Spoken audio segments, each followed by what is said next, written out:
Okay guys, magandang araw sa ating lahat. Nagbabalik naman si Garrido Tech. Ngayon po guys ay meron po akong inaayos na Bluetooth speaker. Ito guys, ito ay binuksan ko na ito. Ito yung kanyang problema. Kasi hindi siya power. At ang ginawa natin guys ay meron po akong in-order na bago, tulad pa rin yung dati, yung aking vlog sa ating live. Ito guys ang ating ilagay dyan. Ito po ay napaka basic lamang sa pag-assemble. Ito kasi yung problema niya guys sa kanyang power dito.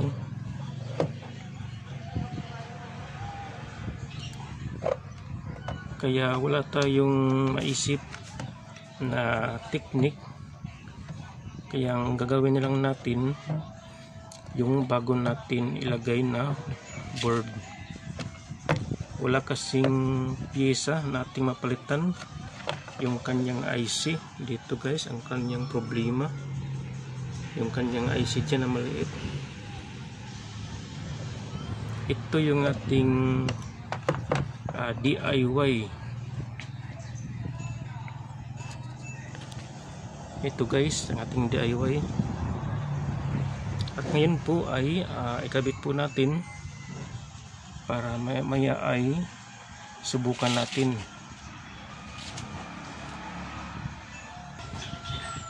Okay guys, natapos ko na rin ang aking pag-assemble.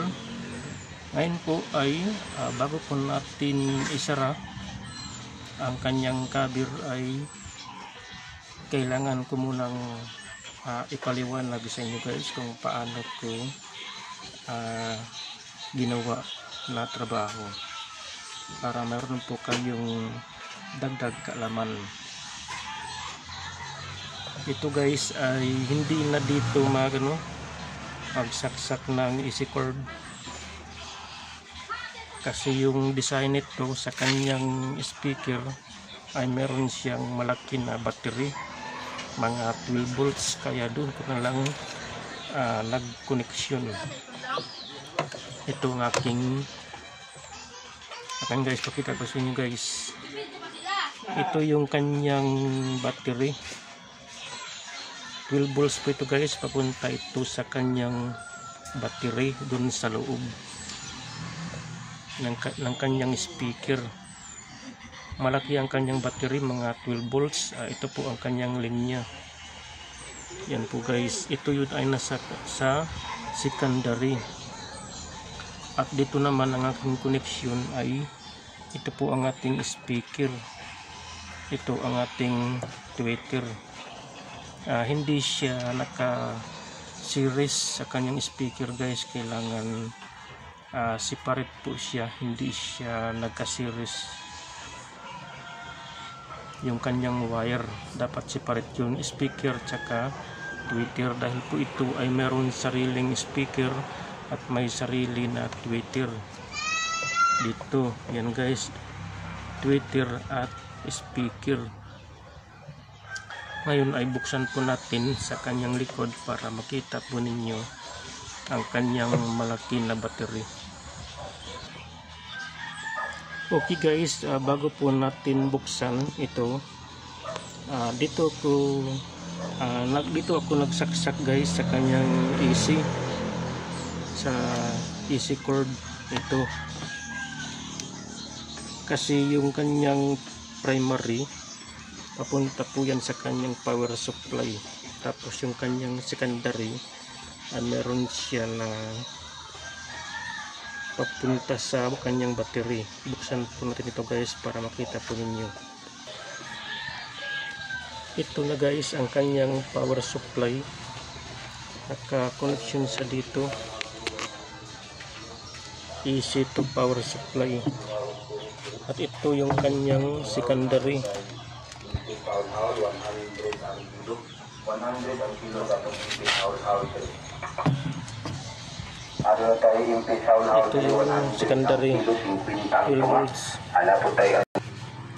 Ito yung kanyang secondary sa power supply, papunta ito sa kanyang battery. Diyan po naka-series dyan na wire. Tapos ito yung kanyang wire, papunta ito sa kanyang mainboard sa amplifier, sa natin Bluetooth module. Yun sa nasa loob, pakita natin sa loob guys, malaki na battery. Yun, maliwanag na. Yan po guys ang kanyang battery, 12 volts, malaki. Yan po.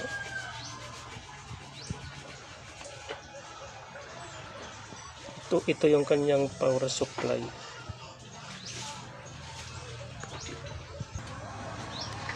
Yan po guys.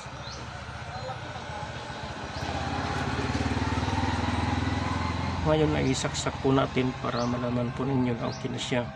Pero hindi ko na kailangan na i-sounds music, baka ma-copyright tayo. Ito yung guys, saksak natin.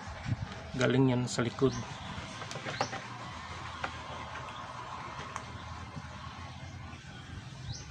Tapos ito yung kanyang DC, ito yung kanyang AC. Dito lang tayo sa itaas mag switch. Yun, The Bluetooth device is ready to pair. may ilaw na siya, nag sounds na siya, may audio. Ibig sabihin ay okay na po ito. Tapos ito ang kanyang remote control. Dito tayo magpindot. Line in. Okay yan guys.